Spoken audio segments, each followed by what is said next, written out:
So currently जो Motorola का all new trending phone चल रहा है which is Motorola H70 fusion, इसे मैंने परचेस कर लिया है एंड मुझे कल रात को ही डिलीवर हो गया था।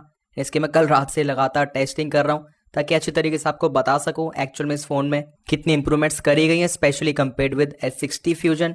क्योंकि यहाँ पे जो S60 फ्यूजन इसको भी मैं लगभग 11 महीने से इस्तेमाल कर रहा हूँ as my secondary device and actual में यहाँ पे इन दोनों फोन्स में काफ़ी सारे डिफरेंसेस जो कि आपको बताने वाला हूँ। वैसे इन दोनों फोन्स का जो डिटेल कंपैरिजन है काफ़ी जल्दी आने वाला है, बट इस वीडियो में आपको यहाँ पे मैं जस्ट फर्स्ट इंप्रेशन एंड इसी के साथ S70 फ्यूजन में क्या नई चीज़ें हैं उसके बारे में बताने वाला हूँ, क्योंकि ये वीडियो होने वाली अनबॉक्सिंग इसी के साथ first impression. So make sure to watch this video till end. अगर आप लोग भी S70 फ्यूजन में इंटरेस्टेड हो, आपके लिए वीडियो बहुत ज़्यादा हेल्पफुल होने वाली है एंड खास करके क्योंकि मैंने इसको खुद के पैसों से परचेज करा है, कोई भी रिव्यू यूनिट नहीं है, तो आपको यहाँ पे जस्ट हर चीज़ एकदम ही सच बताने वाला हूँ। तो सबसे पहले बात करते हैं प्राइसिंग की एंड वेरिएंट की। मैंने परचेज करा है 8GB RAM and 256GB storage वाला वेरिएंट, जिसकी प्राइसिंग वैसे 30,000 रुपीज़ है, बट आफ्टर कार्ड डिस्काउंट मुझे यहाँ पे पड़ गया लगभग 28,000 रुपीज़ का। एंड डेफिनेटली पुराने वाले H सीरीज के मुकाबले प्राइसिंग काफ़ी ज़्यादा इंक्रीज हो चुकी है, बट इसके काफ़ी सारे रीजंस हैं जो कि आपको आगे बताने वाला हूँ। अब अनबॉक्सिंग एक्सपीरियंस की बात करें तो वो जस्ट हर फोन की तरह ही यहाँ पे सेम एक्सपीरियंस मिलता है, जिस तरीके से आपको फ्लिपकार्ट से परचेज करने पे ओपन बॉक्स डिलीवरी मिलती है। डिलीवरी एजेंट आएगा, फोन नंबर के लास्ट के 4 डिजिट्स पूछता है, उसके बाद फोन को अनबॉक्स करेगा एंड आप लोगों को प्रॉपर्ली फोन को फिर चेक कर लेना है, उसकी कंडीशन वगैरह, ताकि यहाँ पे फिजिकली कोई भी डैमेज नहीं होना चाहिए एंड फोन के बॉक्स की जो आउटर सील वगैरह वो भी प्रॉपर्ली इंटैक्ट होनी चाहिए एंड इन सभी चीजों को वेरीफाई करने के बाद देन उसके बाद आपको यहाँ पे OTP बताना होता है। तो इस तरह का यहाँ पे कुछ अनबॉक्सिंग एक्सपीरियंस रहता है। बाकी बॉक्स में आपको वही पिछले साल की तरह ही सेम 68 वॉट्स का अडेप्टर मिलता है एंड इसी के साथ Type-C to Type-C cable and that's it. But again ये बहुत ही ज्यादा बढ़िया चीज है दैट मोटोरोला यहाँ पे आपको अच्छे खासे वॉट्स का अडेप्टर प्रोवाइड कर रहा है। अब मैंने परचेस करा है इनका all new Pantone country air colour, जो कि काफी डिफरेंट दिख रहा है, स्पेशली यहाँ पे पिछले साल का जो S60 फ्यूजन था इसके कंपैरिजन में आपको यहाँ पे कलर बहुत डिफरेंट दिखेगा एंड बाकी इसमें आपको 2 कलर्स और देखने को मिल जाते हैं, सो वो आपकी पर्सनल चॉइस है।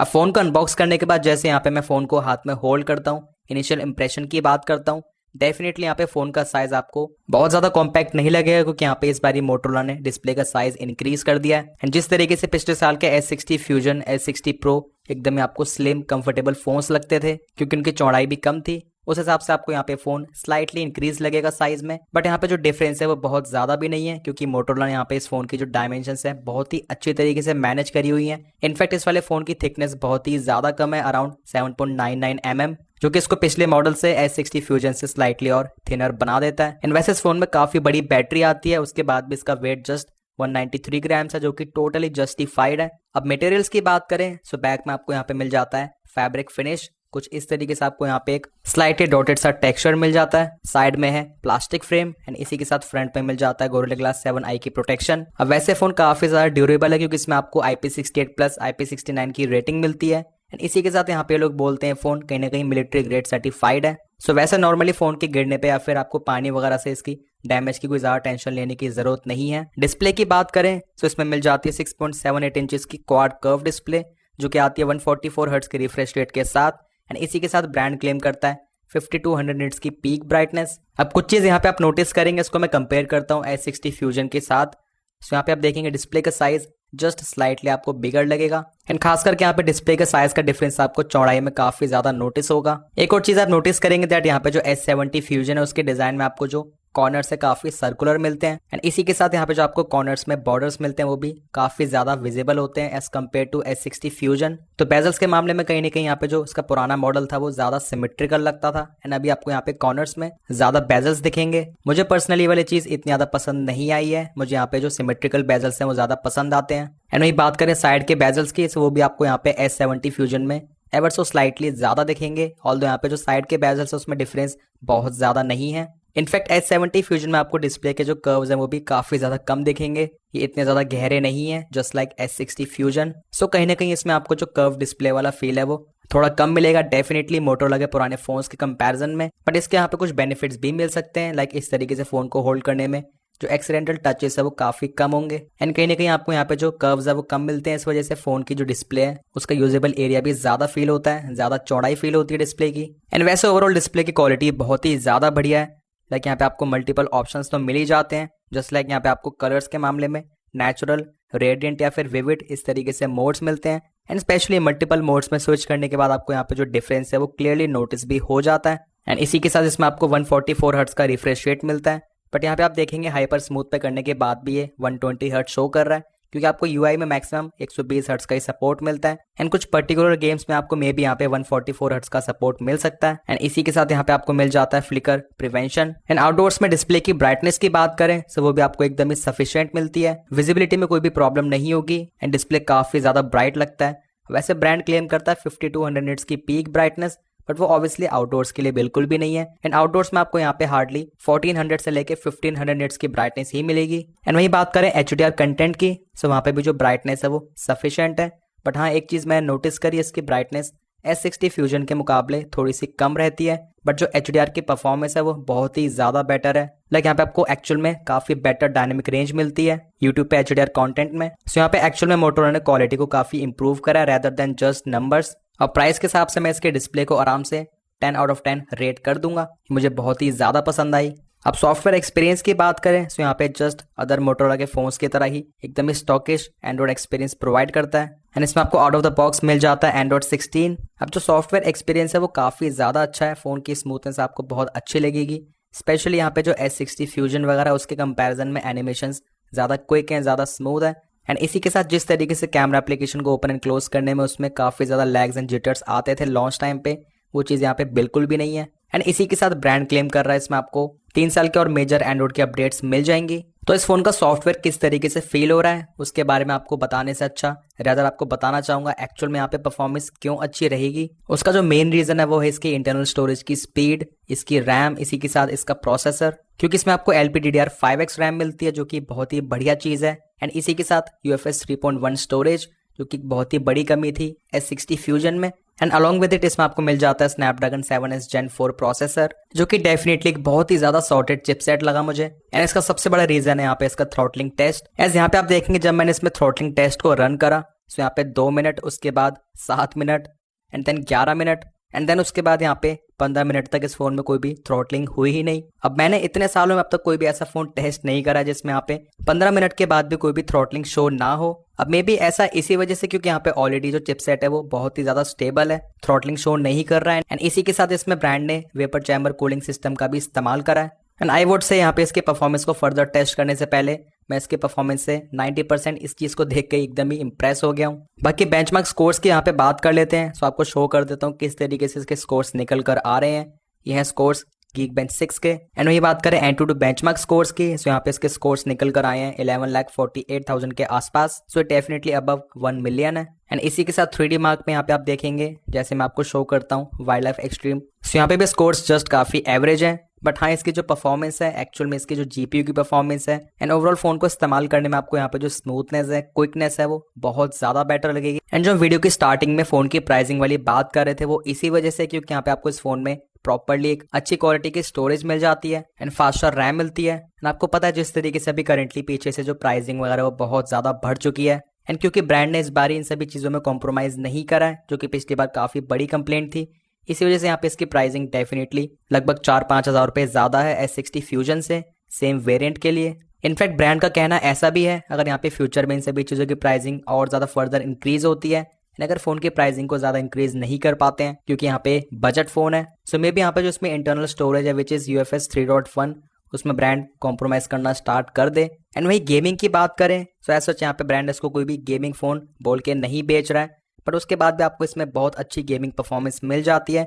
यहाँ पे मैं प्ले कर रहा हूँ एसफॉल्ट को 60 FPS पे प्रॉपर्ली यहाँ पे गेम रन कर जाती है, कोई भी आपको यहाँ पे ऐसा मेजर ग्लिचेस या फिर जिटर्स वगैरह नोटिस नहीं होंगे गेम प्ले के दौरान। एंड यहाँ पे मोस्ट ऑफ द टाइम्स आपको 60 FPS प्रॉपर्ली मिल जाते हैं। एंड जिस तरीके से ब्रांड फ्लिपकार्ट पे इस पे जो BGMI का 120 FPS का गेम प्ले है उसका बोल के एडवर्टाइज कर रहा है, एक्चुअल में यहाँ पे इसमें आपको 120 हर्ट्ज का प्रॉपर सपोर्ट मिल जाता है। And I would say performance बहुत ही ज्यादा अच्छी है इसकी। लाइक गेम प्ले के दौरान आपको यहाँ पे ऐसा कोई भी मेजर ग्लिचेस या फिर फ्रेम ड्रॉप्स वगैरह नोटिस नहीं होते हैं। बाकी गेमिंग के दौरान यहाँ पे आपको कुछ सेटिंग्स भी मिल जाती हैं, लाइक परफॉर्मेंस मोड में जाने के बाद बैलेंस्ड, बैटरी सेविंग या फिर turbo. So during game play आप इसको जस्ट यहाँ पे टर्बो पे कर लीजिए, आपको बेटर गेमिंग एक्सपीरियंस मिलेगा, फोन की परफॉर्मेंस स्लाइटली इंक्रीज हो जाएगी। एंड यहाँ पे आप देखेंगे प्रॉपर्ली 120 FPS करने के बाद फोन की जो स्मूथनेस है वो बहुत ही अच्छी निकल कर आ रही है।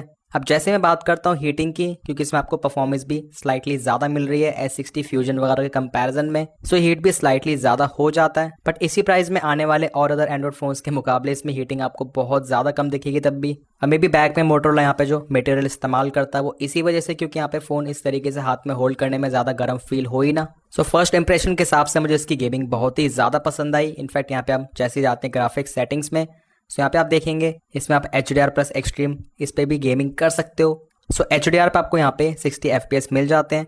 हाँ, यहाँ पे आपको इसमें कभी कभार थोड़े बहुत जिटर्स नोटिस हो जाएंगे, बट फिर भी यहाँ पे जो गेम प्ले है वो एकदम ही सेटिस्फैक्ट्री है। आपको यहाँ पे ज़्यादा कंप्लेंट्स नहीं होगी अगर आप यहाँ पे कैजुअल गेमिंग कर रहे हो तो। इसके बाद नेक्स्ट बात करते हैं इसके कैमरास की। सबसे पहले बात करते हैं मेन कैमरा की, जिसमें आपको वर्ल्ड का फर्स्ट सोनी लेटिया 710 सेंसर मिल जाता है, जो है 50 मेगापिक्सल का। इसी के साथ 13 मेगापिक्सल का अल्ट्रा वाइड कैमरा, जिससे आप मैक्रो शॉट्स को भी कैप्चर कर सकते हो, एंड इसी के साथ मैक्रो वीडियोस भी। एंड बाकी 32 मेगापिक्सल का सेल्फी कैमरा। लाइक ज्यादातर सिचुएशन में यहाँ पे कलर्स काफी हद तक सेम आ जाते हैं, लाइक इस वाले सैंपल्स में भी, बट कभी कभार अल्ट्रा वाइड एंड 1x में आपको डिफरेंस भी अच्छा खासा दिख जाता है। मैंने नोटिस करी इस बार 2x के सैंपल्स भी काफी ज्यादा शार्प हैं, आपको काफी अच्छी डिटेल्स मिलती है इनमें। बाकी इसी के साथ कुछ मैक्रो सैंपल्स भी आप देख सकते हो, जो कि अल्ट्रा वाइड कैमरा ही शूट करता है। इसके सैंपल्स भी काफी बढ़िया हैं, एकदम ही सेटिस्फैक्ट्री हैं अकॉर्डिंग टू द प्राइस। कोई ऐसे ज्यादा ओवर प्रोसेसिंग, काफी स्पेशल फीचर इसमें आपको मिल जाता है, जो है होराइजन लॉक। कुछ इस तरीके से वीडियो शूट करने पे आप फोन को किसी भी ओरिएंटेशन में मूव करेंगे, बट जो वीडियो है वो एग्जैक्टली उसी ओरिएंटेशन में शूट होती रहेगी जब आपने यहाँ पे उसको स्टार्ट करा था।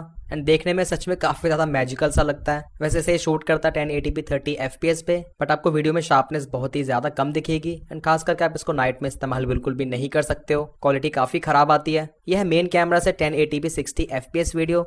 सो यहाँ पे जिसका जो ऑटो फोकस है वो बहुत अच्छी तरीके से काम करता है, मतलब मैं डिस्प्ले पे टैप नहीं कर रहा हूँ, अपने आप ही इस तरीके से फोकस कर रहा है। एंड फोकसिंग स्पीड भी अच्छी खासी है। तो इन सभी छोटी छोटी चीजों में डेफिनेटली यहाँ पे इंप्रूवमेंट करी गई है। बाकी 1080p 60 FPS पे स्टेबलाइजेशन, कलर्स, HDR कंट्रोल, हर चीज काफी बैलेंस्ड है। हाँ, यहाँ पे कलर स्लाइटली बूस्ट हो रहे हैं, एंड इसके कंपैरिजन में 4K 30 FPS में जो कलर्स है वो इतने बूस्ट नहीं होते हैं। तो 60 FPS की वजह से आई थिंक अगेन यहाँ पे जो ओवर प्रोसेसिंग है वो थोड़ी सी कर रहा है वीडियो को अच्छा शो करने के लिए। भाई 4K 30 FPS में आप देखेंगे आपको जो कलर्स है वो काफी हद तक नेचुरल साइड पे दिखेंगे। एंड यहाँ पे आप अल्ट्रा वाइड में इसी के साथ 1x एंड 2x में स्विच कर सकते हो इस तरीके से। एंड जो 4K 30 FPS पे आपको डिटेल्स है, शार्पनेस है, वो भी ज्यादा बेटर दिखेंगी। एंड जो एक आर्टिफिशियल प्रोसेसिंग है वो भी काफी कम दिखेगी। बाकी स्पेशली इसका कैमरा S60 फ्यूजन से कितना बेटर है, अगर आपको वो जानना है, इन दोनों फोन्स का डिटेल कंपैरिजन देखना है, कमेंट सेक्शंस में जरूर। के बारे में बात करने से पहले मैं कुछ और चीजों की भी बात करना चाहूंगा। जस्ट लाइक सबसे पहले बात करते हैं स्पीकर्स की। ऑल यहाँ पे ब्रांड क्लेम करता है इसमें आपको डॉल्बी एटमॉस का सपोर्ट मिल जाता है, बट अगर मैं बात करता हूँ एक्चुअल में स्पीकर आउटपुट की, तो मुझे यहाँ पे इतना कुछ खास पसंद नहीं आया है। एंड स्पेशली S60 फ्यूजन के कंपैरिजन में यहाँ पे स्पीकर्स मुझे यहाँ पे थोड़े से डाउनग्रेडेड लगे हैं। इनके लाउडनेस भी स्लाइटली कम है, एंड जो हाई नोट्स होती हैं, ट्रेबल्स होती हैं, वो भी काफी लैकिंग लगती हैं इसमें। हाँ, वही बात करें हैप्टिक्स की, तो यहाँ पे जो इसकी वाइब्रेशन है, हैप्टिक फीडबैक है, मुझे स्लाइटली बेटर लगा पहले से। And according to the price इसमें आपको यहाँ पे जो हैप्टिक फीडबैक मिलता है, फोन के आने के टाइम पे वाइब्रेशन मिलती है, उससे कोई ज्यादा शिकायत नहीं होगी। एंड वही हम बात करें इसकी बैटरी की, तो इसमें आपको 7000 mAh की मैसिव बैटरी मिलती है, जो कि काफी बड़ा नंबर हो जाता है। एंड एक्चुअल में फोन को इस्तेमाल करते हो आपको यहाँ पे वाली चीज दिखती भी है। एज हम सभी को पता है जो स्नैपड्रैगन के चिपसेट होते हैं वो बहुत ज्यादा पावर एफिशिएंट होते हैं, बेकार में बैटरी को ड्रेन नहीं करते हैं। एंड जो इनका आइडल ड्रेन है वो भी काफी ज्यादा कम रहता है। उन सभी चीज़ों को देखते हुए यहाँ पे जो उसकी बैटरी कैपेसिटी है वो बहुत ही तगड़ा परफॉर्म करेगी लॉन्ग टर्म में भी। इनफैक्ट फोन को नॉर्मली इस्तेमाल करने में ये फोन आराम से 1.5 से लेकर 2 दिन चल जाएगा, एंड हैवी यूजेज में 1 दिन से भी ज्यादा चल सकता है। एज यहाँ पे जो इस फोन का यूजेज आप देख सकते हैं, इस फोन को चार्ज करने के बाद मैं लगातार इसमें एकदम ही इंटेंस टेस्टिंग कर रहा हूँ। इसकी benchmarking, Antutu benchmark, throttle test, and इसी के साथ एप्लीकेशन गेम्स की इंस्टॉलिंग, उसके बाद गेम्स को टेस्ट करना, एंड उसके बाद भी इस फोन की बैटरी काफी ज्यादा बढ़िया चल रही है। तो खास करके बैटरी लाइफ के मामले में आपको यहाँ पे टेंशन लेने की बिल्कुल भी जरूरत नहीं है। सो ये था all new Motorola S70 fusion का अनबॉक्सिंग, इसी के साथ फर्स्ट इंप्रेशन। बाकी इसकी डिटेल में टेस्टिंग, रिव्यू, कंपैरिजन बहुत जल्द इस चैनल पे आने वाले हैं, जहाँ पे हम एक्चुअल में अपने तरीके से इसकी डिटेल में टेस्टिंग करके आपको बताएंगे दैट इसमें एंड S60 फ्यूजन में क्या फर्क है, एंड इसी के साथ इसी प्राइस में आने वाले कुछ और फोन्स भी। बाकी आप लोगों के क्या थॉट्स हैं इस वाले फोन को लेकर, कमेंट सेक्शंस में जरूर बताना। वीडियो पसंद आया, इन्फॉर्मेटिव लगा तो make sure to like this video. Channel पर new, so make sure to subscribe this channel along with bell icon. मिलते हैं मेरे नेक्स्ट इन्फॉर्मेटिव वीडियोस में। Till then take care.